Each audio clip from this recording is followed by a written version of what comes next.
My name is Eddie Joseph, and I left school at 17, which is a bit young really, but it was thought that as I was good at mathematics, I would make an acceptable accountant.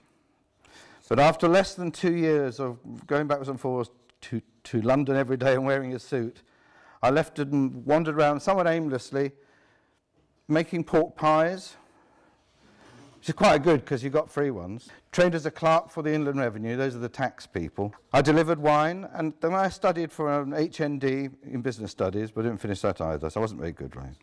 Eventually my dad, who was a film producer, said, "What do you want to do then?"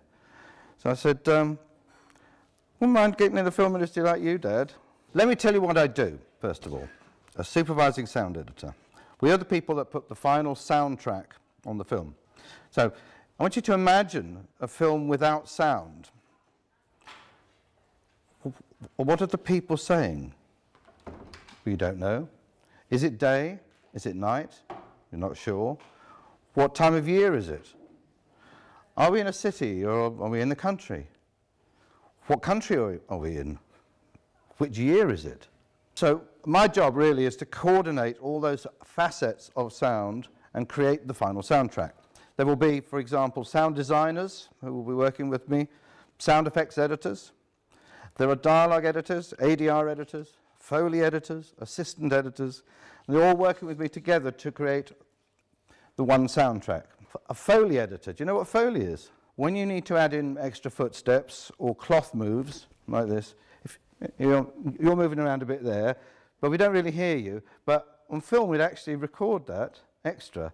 So if you wanted to make you important, we'd hear what you were doing. You have people who actually train to record those sounds, and they're called Foley artists. And you have a mixer who puts together all the sound. Every film, in order to make money, has to sell to other countries. But most of the countries want to have their own dialogue put in. So what happens when you take out the dialogue? Well, there's nothing there, so it's not real. So all these have to be recorded, and they will replace it, given to France, Germany, Italy, China, Spain, you name it. All these countries put their own language version. There are actors in China, and they're employed to be the voice of Tom Cruise or Brad Pitt. Before becoming a sound engineer, what did you want to do when you got older? Well, I actually wanted to be a songwriter and a singer. What was the first ever film you were sound engineer for?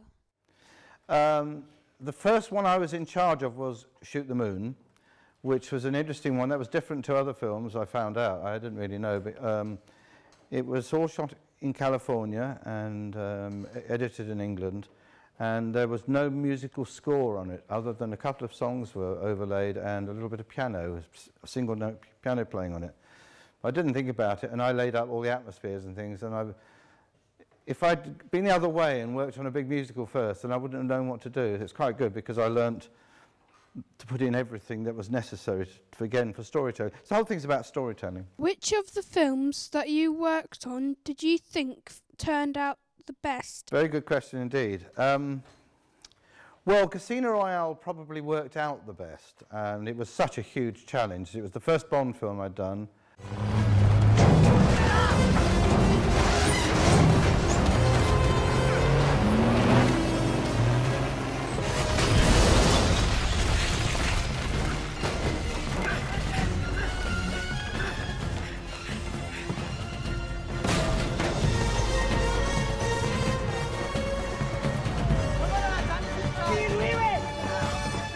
I also did a film called Angel Heart for Alan Parker, and I don't think anyone here would have seen Angel Heart. It was really difficult to do because we didn't have the facilities that we have now.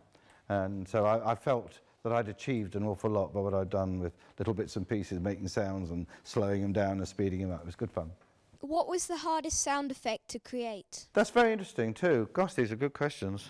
Possibly that was on Angel Heart. There's a theme that goes throughout the film of fans turning round. I had to get every fan in the film to have a distinct sound, but also a kind of edgy sound, because it was the start of something not very nice happening. So I had to, and I used a piece of equipment which is called an editing horse. An editing horse held with little bits of film on them, which were they were on a bobbin, which is the plastic insert that has the reel of film on it. You put that through these metal clamps, and you had like a rod that went through and held it all in position.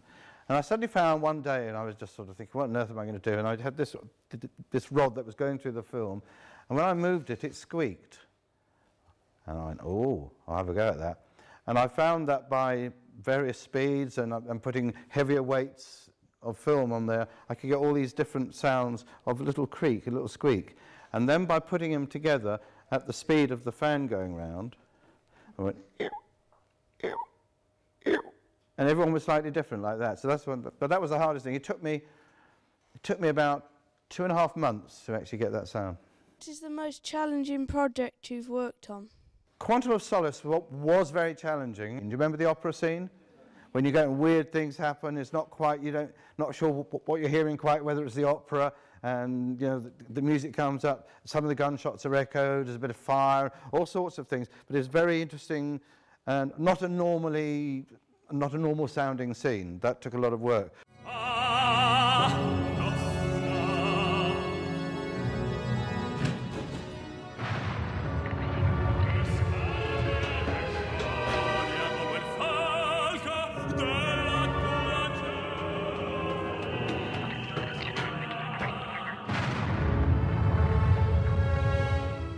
Were you interested in movies in your childhood?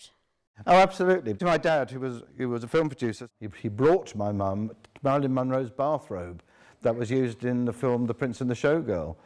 We had her record player from her dressing room. There were always little things like that, and it's very glamorous, or can be. Not for sound editors, not really, because we're in a darkened room somewhere, just with headphones on perhaps, or with speakers all around us for hours and hours and hours a day. But anyway, yes, that was... I did see lots of films, I loved them. Do you get a chance to mix with the actors? Yes. Madonna I worked with on Evita. Yeah, Liam Neeson I like. He's a genuinely decent guy, a really nice man. What films inspired you as a child to want to work in the film industry?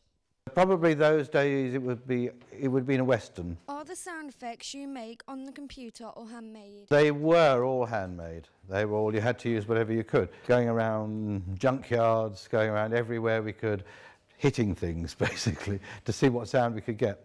Now, you can do pretty well anything on the computer, but it's far better to start with a good sound as a basis. How many films have you worked in?